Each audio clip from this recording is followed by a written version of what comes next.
So, welcome back, guys. Welcome back. We were interrupted by something, so I did not have, anything to do. Yeah. So we were on OBDs. Those are the connectors. OBD simply means it's an OBD. Simply means the onboard diagnosis. It's on-board diagnosis. That's the abbreviation of OBD is an abbreviation of onboard diagnosis. Okay, sharp. Now, we we were on the timing issue. Now, when you diagnose your car, say for instance, you are diagnosing it on the basis of like you had the hard start, you had the the long swinging before the spark could come could come into a play. We sometimes it could be that you don't have a power, you don't have that adrenaline when you press the accelerator or whatsoever. So the timing affects such things. So when you plug your system, then you run your diagnosis, then it will first show you the incorrect placement of those sensors. I used my own mental analysis that there's no way that two cams can be out. So I then realized that when they are both out, it means the vehicle is not on timing, because it's impossible that you know they can be both out of line or out of placement, because they sense via cams, they sense via the Venuses and stuff like that. So now we we we we are being ushered to the correct way of timing the vehicle via those sensors. Another thing, remember I spoke to you about the P zeros. The P zeros, those are the ones that I said they are POs. The P zeros would give you the reason as to why are you finding this particular a code, for instance. Then when you click on those P0 numbers, you would find out that the reason would say timing displacement or mechanical disorder on the cam. So the only way you can find a mechanical disorder on the cam is when the timing is out, except that there is no other factor that you say now my cam is bad or whatsoever, unless maybe you've been using the wrong oil, maybe you've been careless to what's your engine or whatsoever. But the moment it says mechanical displacement, then it tells you that your vehicle is out of timing. Then there are timing tools. I have those things. I'll show you someday soon, whereby you line up your cams and everything, and then onto your flywheel crank there is the looking pin there that will line up your crank in a proper way and everything, as if you're looking at it with naked eyes. Yet you would not be looking at it with naked eyes. You just put in that looking pin and everything, then everything that is lined up correctly. Then apart from all those kind of things, then that's where you're going to use the correct talking sequence. And I remember in most of the cases on cams, especially on Venuses, I use 30 Newton meters, maybe by 2 at a 90 degrees angle. So you need each and every cam, you need to do it twice. And the last one must be 35 at the 90 degrees. Then you know very well that when the chain drives and pulls from the oil pump to the crank and everything, so there's not going to be something that will be left behind. So that means everything will be on a proper timing. Then your engine will be smooth by having done so. So now we're going to go deeper and deeper into this. Now you might find something that would tell you or that would give you signal that the timing is out even when you have set up the timing correctly. You scan the car, you do what is called, a comprehensive scanning. It's going to detect everything in the car, including the spy window. You know the spy window. The spy window is that window that is at the rear door, right there at the back. That one that is not openable.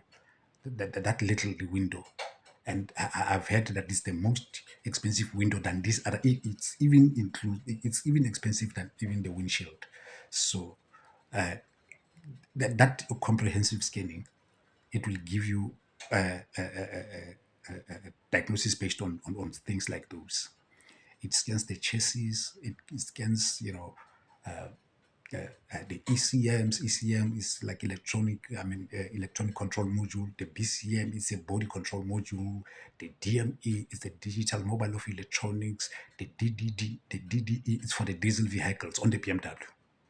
Remember that on the BMW diesel vehicle is called the DDE.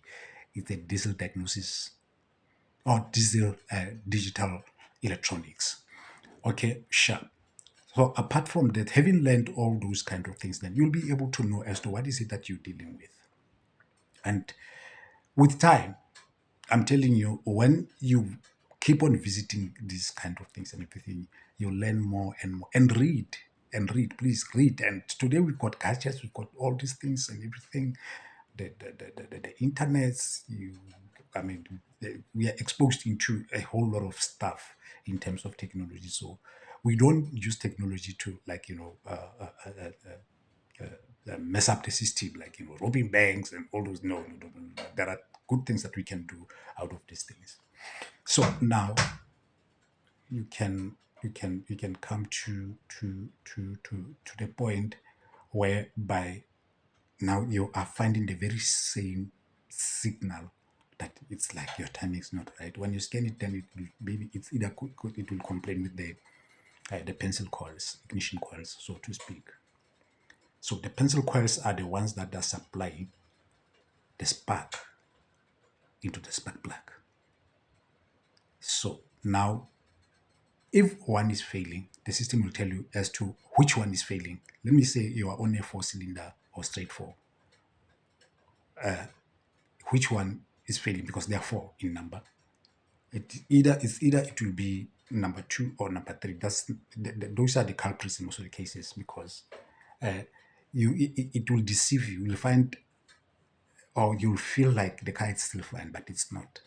But when it's on the idling, then you see your rev count, moving up and down and everything. You must know that there is something wrong. Then when you replace those coils, I normally replace them all, because once one is affected, then that means it's possible that these other 3 can be affected. So I replace them all. That's what I normally do. Why? Because I don't want to experience return jobs. So what I can tell you, having done that, you would have done the perfect job. Remember, you haven't cleared the faults that are appearing on the instrument cluster. So on your instrument cluster, there'll be an engine light. There are so many things. There'll be an ABS. There'll be all those airbag and all those kind of things. So you have to clear all those things, even though some of them cannot be cleared until you have the component fixed. Let me make you an example. You can put the brake pads, new brake pads. When you put the new brake pads, the ABS is still there. Now, what do you do in that case? Check first if the brake sensor is still okay. How do you see it's still okay? The moment where it's grinding, you'll see the appearing of pins or wires or something. That means it's worn out. Then you have to take it out and replace it. Then the moment you replace it, you don't have to put your diagnostics. It will correct itself. Then that ABS thing, then it's going to cancel up there on the instrument cluster. You have to be aware of that. You don't have to clear with the diagnostics. But be it the case that it still appears, then it's something else. It could be the wheel speed sensor. It could be the suspension, because today's suspensions are electrified, are electronical. So you need to be very careful with such things. And it will tell you as to what component is it that it's faulty. Then you've got to deal with that. And then, last but definitely not least, you have to be able to know as to when to service your car, how to service your car, what oil is it using in terms of the synthetic, and at what level must it be into the testing ground. Recently, I was doing the power steering, electronic power steering on the F30, BMW F30. They are no longer using those bottles where you pour, the hydraulic oil, or what do you call that oil? ATF, something like that. Yeah, ATF. Then you pour into the bottle, and then the steering becomes softer and everything. And then when the engine is not running, then the engine becomes hard or whatsoever. But today's cars, even if the engine is not running, as long as the cluster is on, then the steering will become soft.